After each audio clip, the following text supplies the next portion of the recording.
Physic check. Okay pa. Idol, gano'n na kayo katagal ng misis mo? Well, 6 years na kami. Nagmamahalan.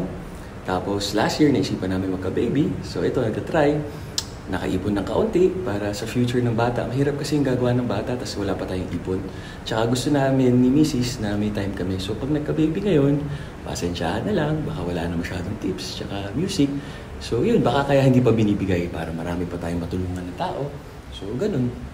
Kasi yung mga nagsasabi na lumiit yung back ko, ayan o. Tingnan nyo na lang o. Tapos yung abs ko, 45 years old na ako, 46 guys. Sana ganyan tayo lahat. Wala pang sakit kahit anong sinasabi nila. Namatay daw ako, sobrahan sa steroids, never ko po ginamit yun, kidney problem, wala tayong ganyan. Happy, healthy tayo. Tama kayo, mali ako, si Dr. Do what works for you guys. God bless.